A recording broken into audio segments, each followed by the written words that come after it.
RTV screen పై మీరు visual చూడండి. Punjab Pakistan India army సంచలన నిర్ణయం తీసుకుంది. ప్రస్తుతం ప్రాదేశిక సైన్యంలో చేరాలంటూ సాధారణ పౌరులకి ఆహ్వానం పంపించింది. ఒక నోటిఫికేషన్ విడుదల చేసింది. నోటిఫికేషన్ ద్వారా 18 ఏళ్ల నుంచి 42 ఏళ్ల వరకు అందరు కూడా అవకాశం కల్పిస్తున్నామంటూ చెప్పింది.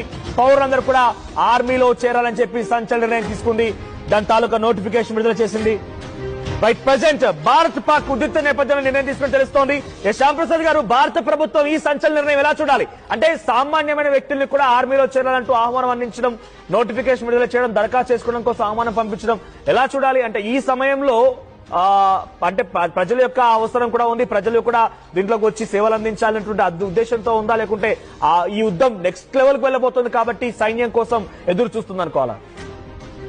చాలా మంచి నిర్ణయం సార్. ఈ నిర్ణయం కోసం మన యువత, తెలుగు రాష్ట్రాల యువత, భారతదేశ యువత, ఉడుకు రక్తంలో ఉన్న యువత ఎప్పటి నుంచో ఎదురు చూస్తున్నారు. యుద్ధం అంటే ఏంటి సార్? యుద్ధం అంటే త్యాగం, దేశం కోసం పనిచేయడం. మంచి సువర్ణావకాశం వచ్చింది.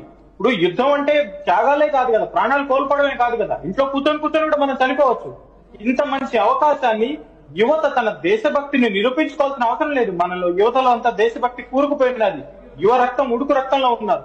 వెంటనే చేరవచ్చు. నేను కన్నా 42 ఏళ్ళ లోపలంటే నేను కూడా వెళ్ళిపోయినవాడిని. ఇది సువర్ణ అవకాశం. ఇది భారతదేశంలో జరుగుతుంది. మరోవైపు పాకిస్తాన్ లో ఏం జరుగుతుంది? ఉన్మాదం, పిచ్చి, టెర్రరిజంలు పెంచి పోషించడం, ఇండస్ట్రీస్ లేవు. ఇంత మంచి నిర్ణయం తీసుకుంది. మనం అగ్నివీర్ నిర్ణయం కూడా అదే.